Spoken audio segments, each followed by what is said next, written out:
Olá! Para quem está próximo de se aposentar, é preciso estar atento a algumas mudanças que passam a valer a partir de 1º de janeiro, conforme a reforma da Previdência de 2019. O programa Alesp em Pauta de hoje vai falar sobre as regras para a aposentadoria, o que muda em 2024. Para saber mais, eu converso através da plataforma Zoom com o Fernando Zácaro, que é um especialista em direito previdenciário. Fernando, bem-vindo aqui ao nosso programa.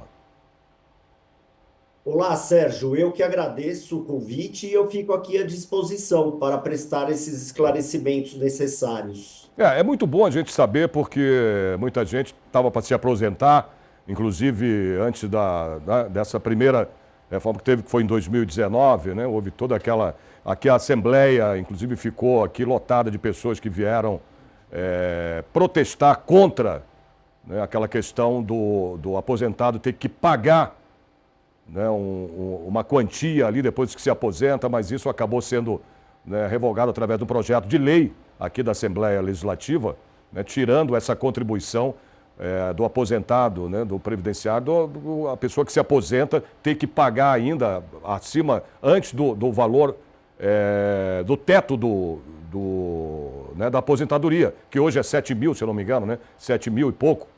Então, isso foi... 7.507,49. Exatamente. Aí eu queria saber de você, como é que você viu todo esse trâmite desde lá até aqui? Olha, Sérgio, era inevitável que deveria haver alguma mudança, porque o sistema ele já estava muito complicado, né? Muitas pessoas se aposentando muito cedo, contribuindo menos para o INSS. Em algum momento esse sistema se colapsaria, né? E sem dúvida nenhuma a mudança era um mal necessário. Teve alguns pontos benéficos, outros nem tanto, mas é natural de qualquer mudança da Previdência.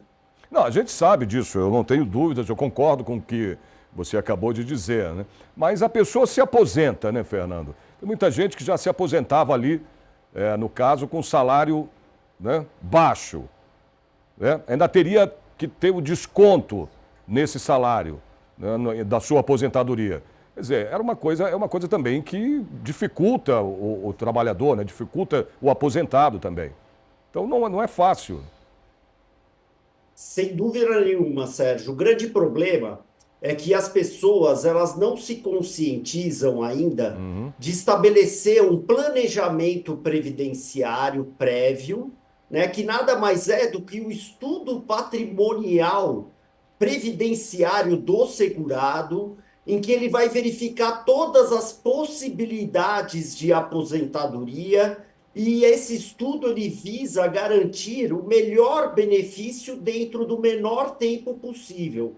Então, se o segurado se analisasse antes essa situação, com certeza as coisas seriam bem melhores. Tá, mas para quem se aposentou, vai se aposentar, a partir de agora as regras, né, mudaram. É bom a gente já começar já nesse início de bate-papo aqui contigo, para a gente saber já disso, né? Agora tem a questão também, que a gente começou a falar no começo do programa agora, que é dos aposentados e pensionistas. Mas a regra para aposentadoria, ela mudou, né? Nessa nova regra, tem o que beneficia, né, quem vai se aposentar ou não, né?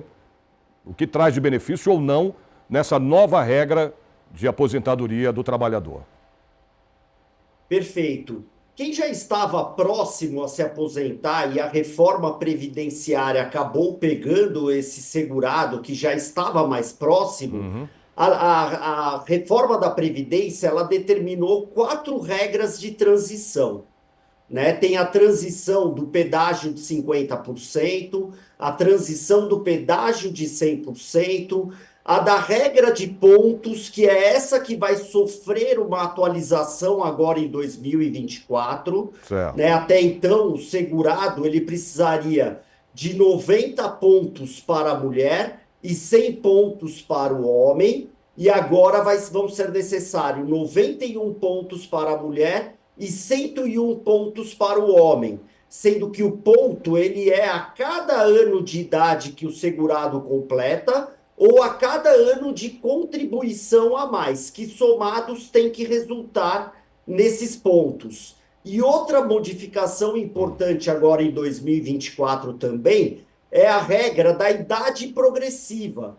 O homem agora, para se aposentar, ele vai precisar de 35 anos de contribuição e ele poderá se aposentar com 63 anos e 6 meses de idade. Já a mulher, ela precisa de 30 anos de contribuição e a idade será de 58 anos e 6 meses para ela se aposentar. Então, essas duas regras que sofreram uma modificação agora em 2024. Então, quer dizer, recapitulando um pouquinho, o homem, por idade, você pode se aposentar por idade ou por tempo de contribuição. Não é isso?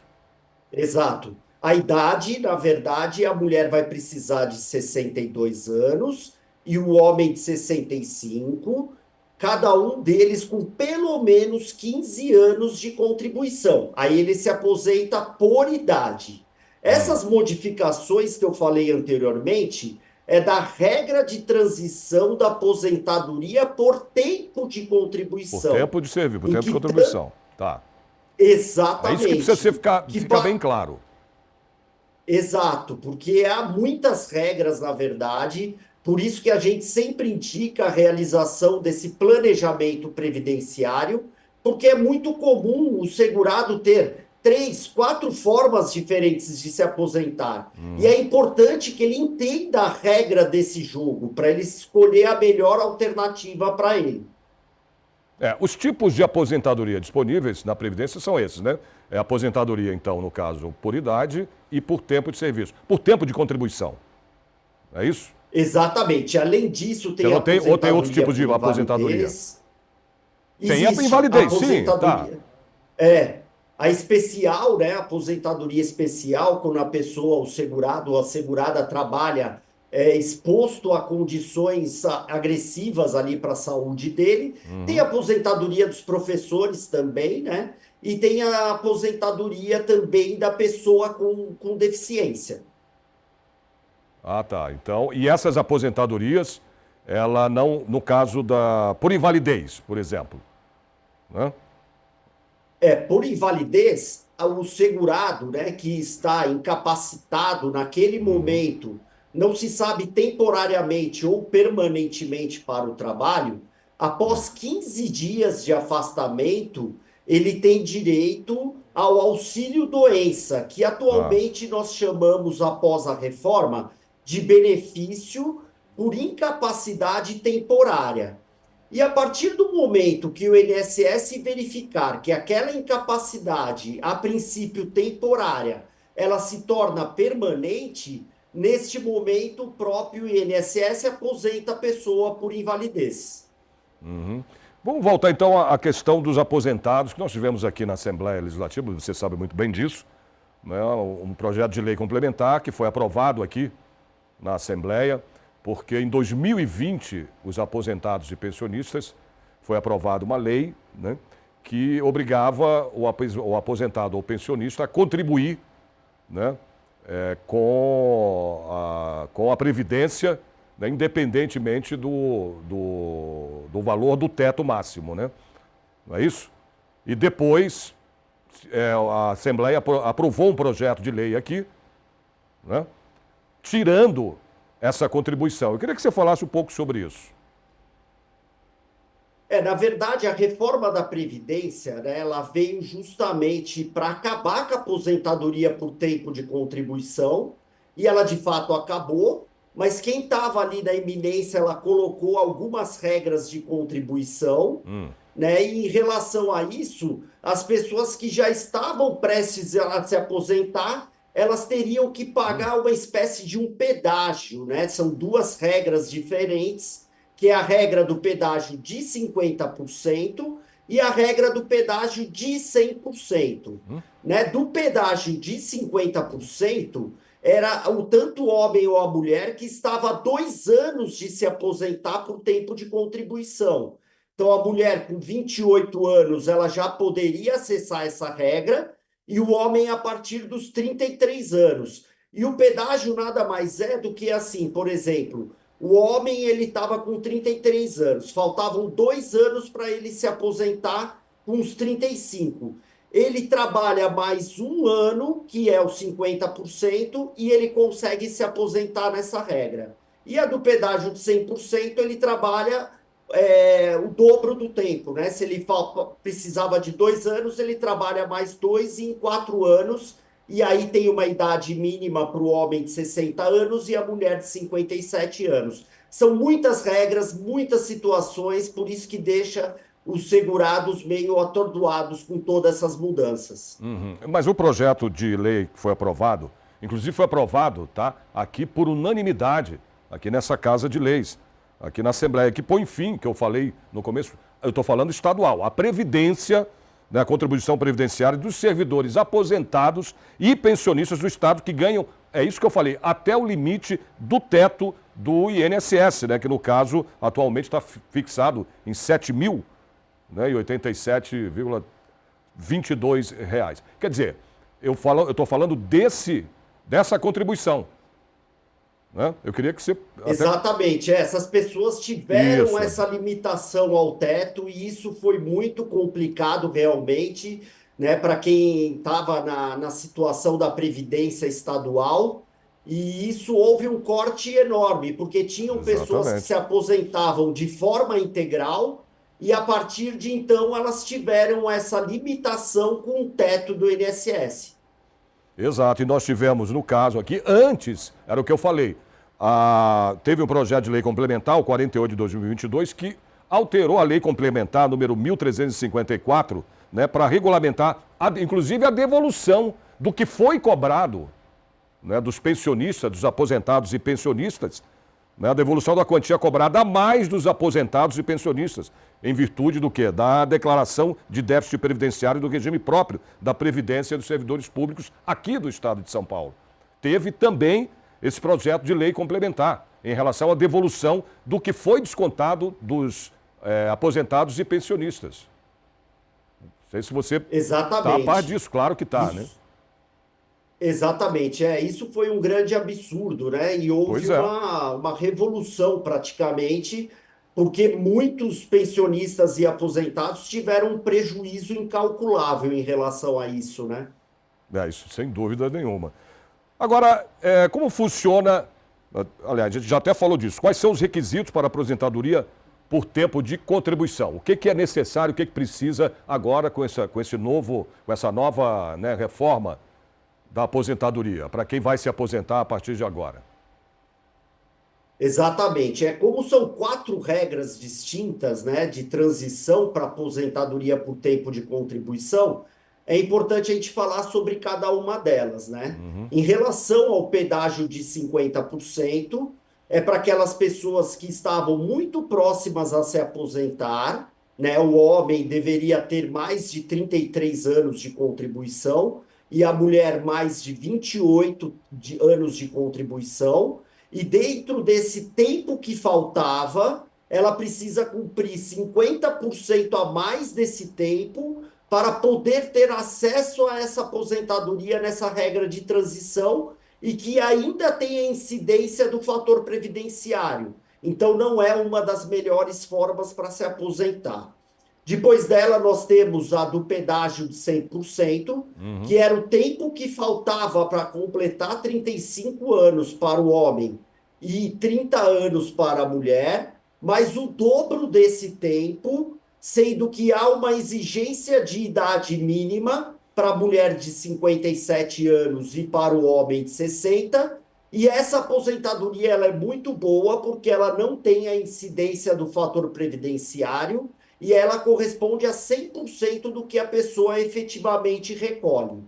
Depois nós temos a regra da transição de pontos, que para a mulher agora em 2024 serão necessários 91 pontos, já para o homem 101 pontos, sendo que o homem pelo menos terá que ter 35 anos de contribuição e a mulher 30 anos de contribuição. E, por fim, nós temos também a regra de transição da idade progressiva, em que para ambos também precisa ter aquele mínimo de tempo exigido, para a mulher 30 anos e para o homem 35 anos de tempo de contribuição, sendo que o homem com 63 anos e 6 meses se aposentará e a mulher aos 58 anos e 6 meses também conseguirá acessar essa regra de transição. Agora, Fernando, na tua opinião, você acha que isso complicou um pouco mais para a pessoa, né, para o trabalhador, essa mudança, né, na aposentadoria, essas novas regras? Qual é a sua opinião em relação a isso? Sérgio, complicou absurdamente muito, né? Antes nós Quer tínhamos dizer, não foi nem um algumas pouco, né? regras, sim, Complicou de muito. muito. Exato. Tem clientes que nos procuram lá no escritório que tem 4, 5 formas diferentes de se aposentar.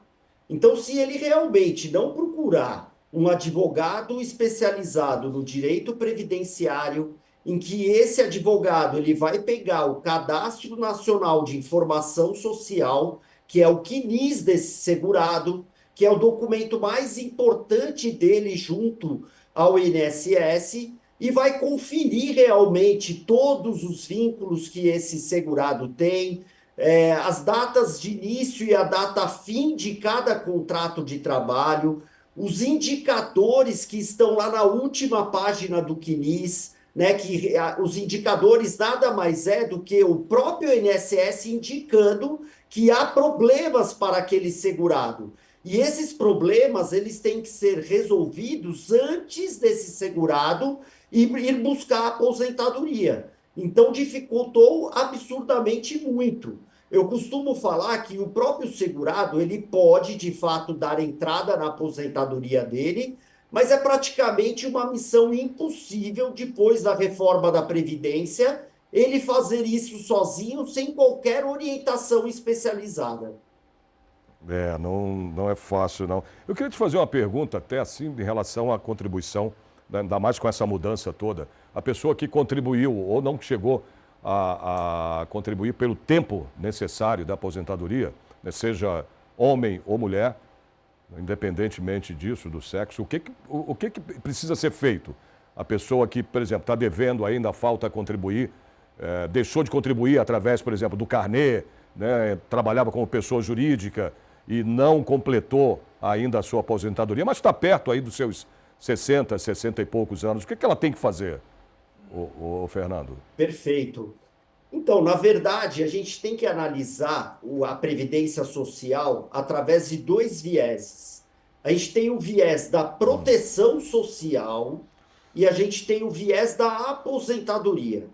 Então, é importante que cada contribuinte ou cada pessoa que pense em contribuir para o INSS, ele pense no INSS como um segurador social caso venha acontecer qualquer risco social, seja esse uma incapacidade ou até mesmo a morte. Então, esse é o primeiro ponto que cada pessoa tem que ter a consciência. E o segundo ponto, de fato, é a aposentadoria. A aposentadoria mais simples de se conseguir tecnicamente é a por idade, em que precisa de pelo menos 15 anos de contribuição.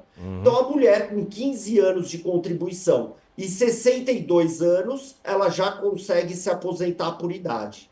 E o homem, aos 65 anos e também com os 15 anos de contribuição, ele também consegue se aposentar por idade. Essa é a situação mínima dentro da Previdência Social. Quer dizer, mínima e mínimo também em relação ao salário, né? Que ela consegue se aposentar, por exemplo, com 15 anos de contribuição e 65 anos, vai se aposentar aí o quê? Com um pouco mais que o salário mínimo, é isso?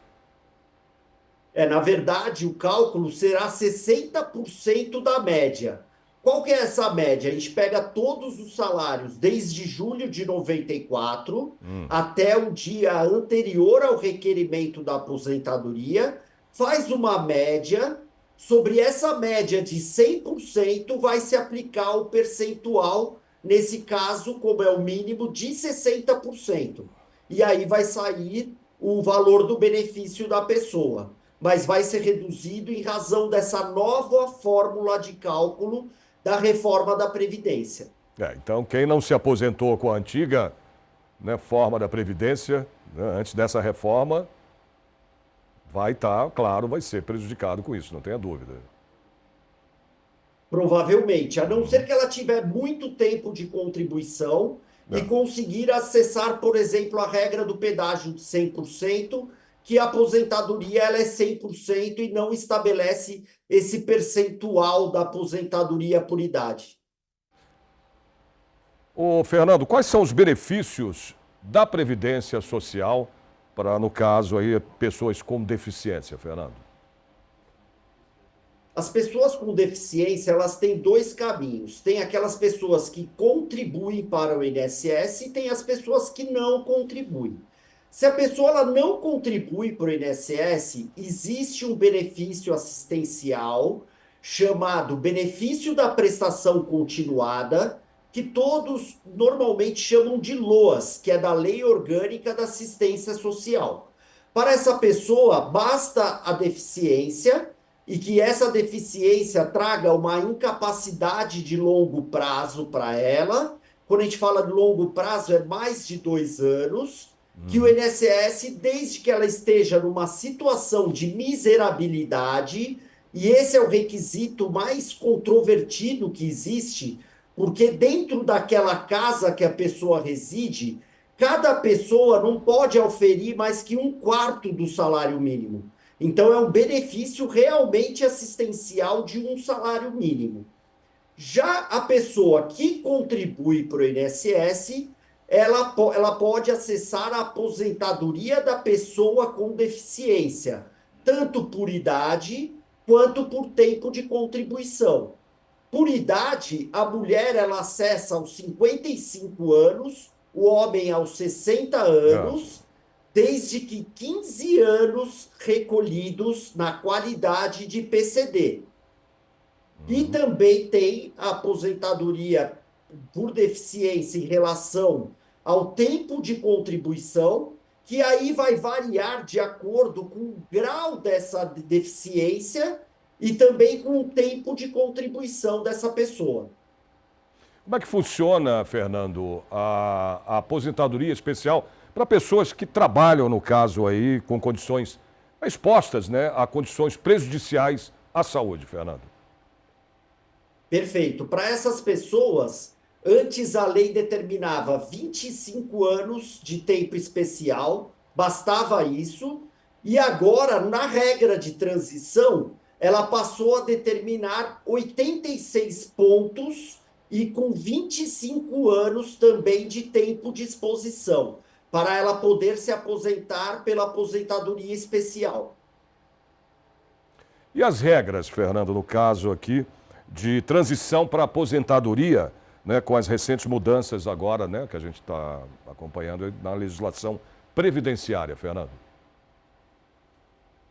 Eu já até toquei nesse ponto, mas é sempre importante e bom ressaltar, né, que é tanto aquela do pedágio de Ah, tá, 50%, tá, é em que verdade, você tinha falado. Exato. depois o pedágio de 100%, depois a regra de pontos, né, que agora vai sofrer essa modificação em 2024, para a mulher 91 pontos, para o homem 101 pontos, sendo que ambos têm que ter o tempo de contribuição necessário, o homem com 35 anos, a mulher com 30, né? E também aquela progressão da idade, né? Que agora em 2024 tem essa mudança e o homem ele pode se aposentar desde que tenha 35 anos de tempo de contribuição com 63 anos e 6 meses. E a mulher desde que ela tenha 30 com 58 anos e 6 meses. Essas são as 4 regras de transição da aposentadoria por tempo de contribuição.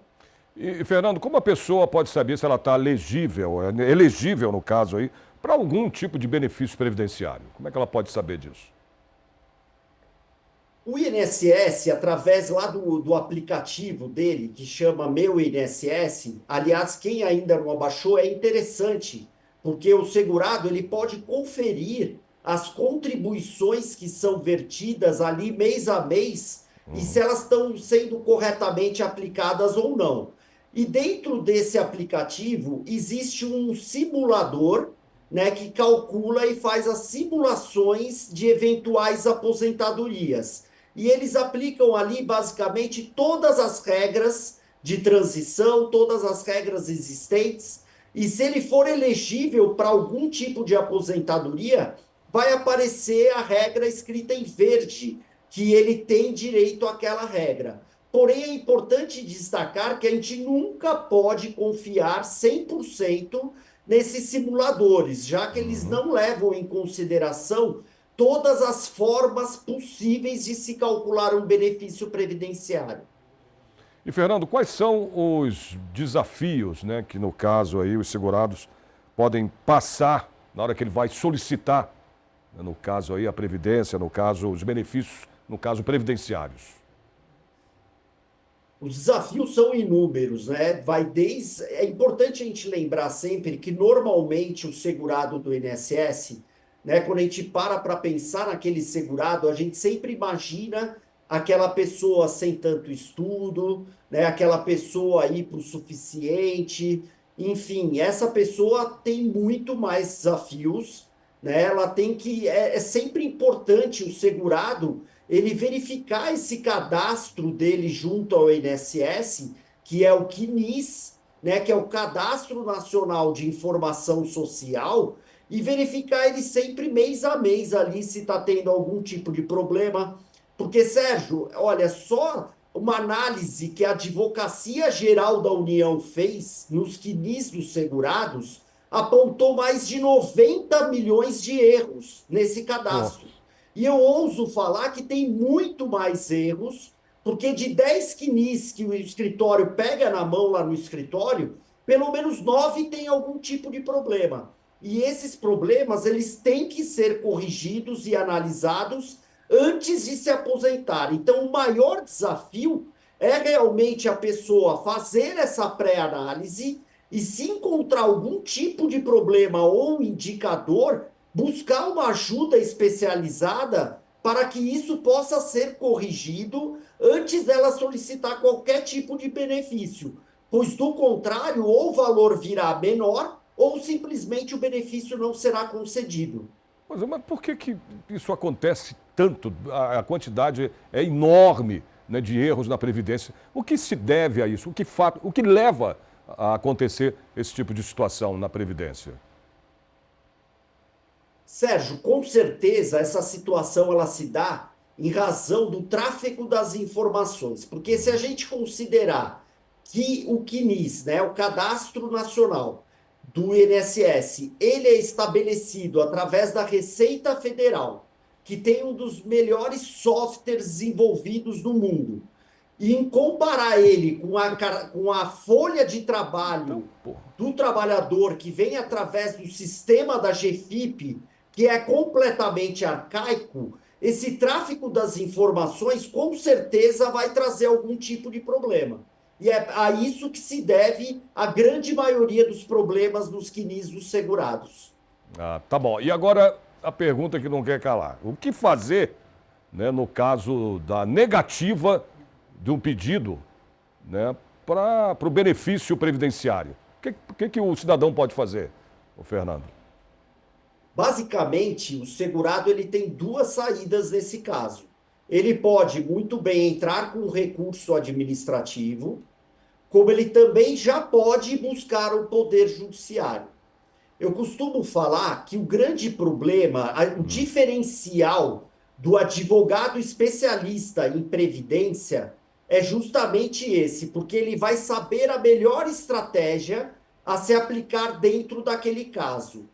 Eu conheço muitos colegas que não são especialistas em direito previdenciário e o que eles acabam fazendo? Há uma negativa do INSS e já leva direto para o Poder Judiciário. E não entra com recurso administrativo sob a alegação, o INSS já negou, ele vai negar novamente. Só que não. Quem vai analisar esse recurso administrativo é o Conselho de Recursos da Previdência Social, que é um órgão autônomo do INSS e que muitos não sabem disso e que normalmente tem decisões até mais favoráveis do que a própria justiça. Então ele tem esses dois caminhos, mas o ideal é ele procurar algum especialista em direito previdenciário para que possa tratar a melhor estratégia para aquele caso dele. Olha, Fernando, a gente chegou ao final do programa aqui. Eu queria que você... Aliás, você já deu, né? Acabou de passar aí várias dicas do que um segurado pode fazer para ter o seu direito, né, do benefício previdenciário. Eu queria saber se você quer falar mais alguma coisa, deixar mais alguma dica, né, para o nosso contribuinte aí da Previdência. Sérgio, se eu pudesse dar uma dica para os contribuintes, elas seriam: façam o seu planejamento previdenciário.